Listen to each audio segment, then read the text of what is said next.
Broken plumbing, hot weather, disgusting stuff going on, fires, everything else. Just wanted to kind of update you guys on what's happening.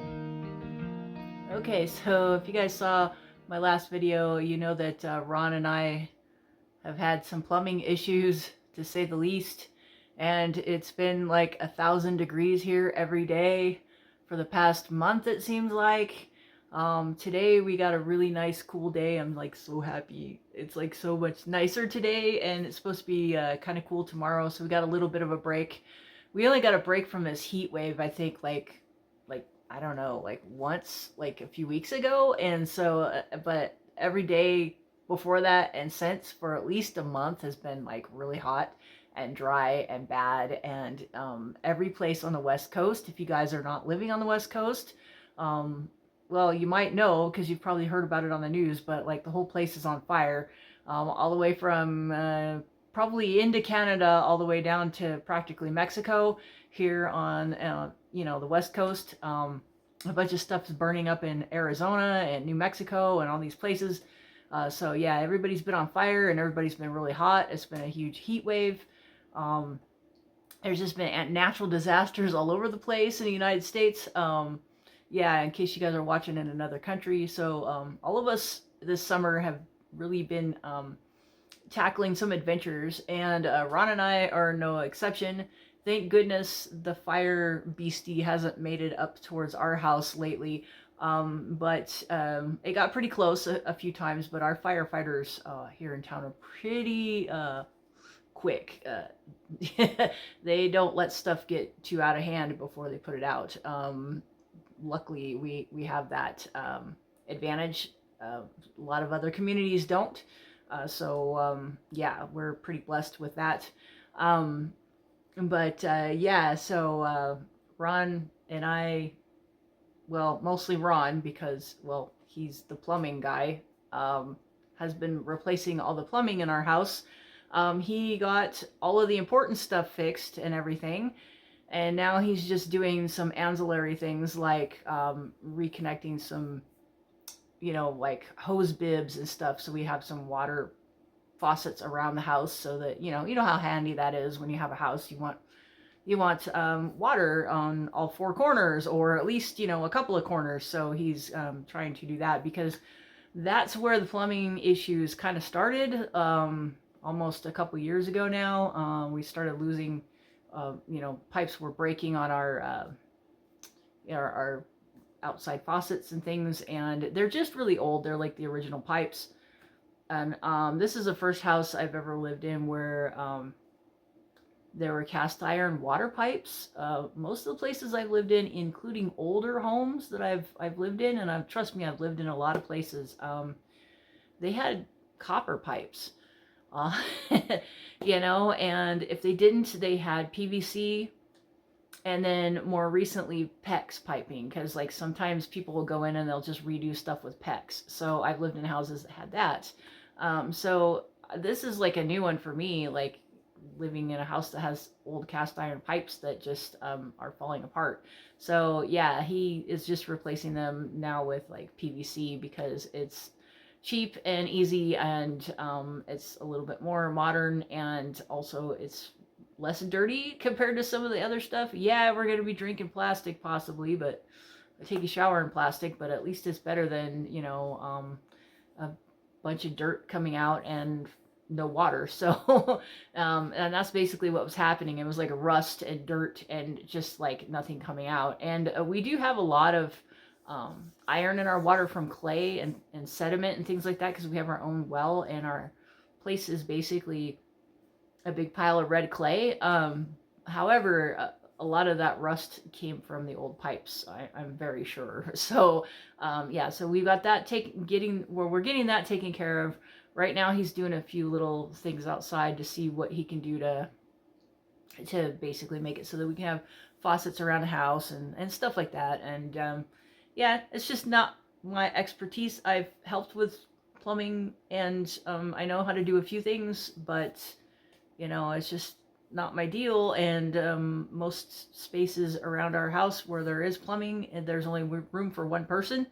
So the person that knows what they're doing needs to be the one that's under there. Also, he's stronger than I am because he's a guy. So he can turn those big pipe wrenches easier and better than I can. So there you go. Sorry, Ron, you're the guy that has to be under the house. Okay, and another thing that happened was Ron was pretty much gifted a van. I don't think we would have bought this thing had we seen it. It's not something that we were in the market for or anything like that. We have a perfectly good camper van that we drive around all the time. But this thing is actually pretty cute, and it has a lot of potential. It's pretty much like a barn find. I kind of wish it was a barn find though, because like the vent got messed up and then a bunch of like water leaked in there over the years and rotted all the interior out of it. And also there's dry rot and there was stuff from like rodents in there and everything else. So Ron and I basically stripped it out. So what you guys are seeing isn't even in the van anymore. There's more stuff that needs to be stripped out. He basically got it to where it will roll, unseized the back brakes and all that kind of stuff, made sure that the tires hold air even though they're full of cracks. Crazy. I cannot believe the thing's holding. I mean, it's still holding air. It's been like that for a couple weeks. Today he rebuilt the brake calipers so that we could safely put it up on a trailer and bring it here. We had it up on Facebook Marketplace to see if somebody could buy it, but there's just really no safe way to move it. So, Ron and I decided that it's probably a better idea to just try to get it here after he fixes the brakes and go from there. But the more work he does to it, the more potential is that the price is going to go up, and or we might keep it. But I will keep you guys updated on it because it's actually a really cool van. It's like the predecessor to the van that I had. If you guys haven't seen my old videos with my van in it, you need to watch them because it's actually a really cute van. And I fixed it up pretty nice. And this one, I'm sure we can do the same thing to it because Ron got the engine to turn, and there's all these really good things about the van, even though it's been sitting for a very long time. The person that owned it before us basically drove it up here from the Bay Area, and who knows how long they had it before that. They could have been the original owner because there's not very many miles on it. Who knows? But they drove it up here and lived in it while they built their house and never moved it. But luckily for us, they took the battery out of it so it didn't sit there and rot and corrode everything and mess up the whole thing. It looked like they tried to take care of it even while it was sitting there every once in a while, but the man passed away and his wife basically had the van sitting in the yard, and it was like yard art. And it is a really cute van. Showed my mom a picture of it the other day and she liked it. So, but yeah, so hopefully it can be a potential thing for somebody. And if we can't get it to move, and if nobody buys it from us or whatever, then the worst case scenario is we can use it for a guest house, because there's really no good place for guests to come and stay when they come and stay with us. They end up being in the living room, and that's probably not very comfortable for them because our middle room is very small and we use it for storage and kind of sort of a makeshift office. So there's really no room for a bed or anything like that in there. I guess there could be if I got rid of all of my stuff, but I don't know.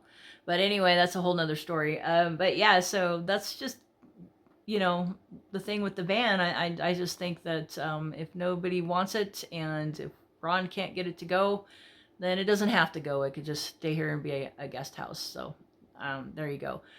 So I'll just keep you guys updated on that, but I really think that it has the potential to move. I'm not a mechanic, but I just get that impression. I have that vibe that, I don't think the van's dead. I think it wants to go. So, yeah, but we'll just keep you updated on that. Every once in a while, I'll put a video up about it and show you guys what it looks like, here and there, because yeah, it doesn't even look like it does in these clips anymore. So, yeah, they'll just give you little sneak peeks on it and that kind of stuff. And if it ends up being totally restored and we drive it around, then you guys you'll get to see it. So, yeah, so that's really cool. And yeah, possibly a fun project, but we got a lot of projects going on, and I don't know if we need another one.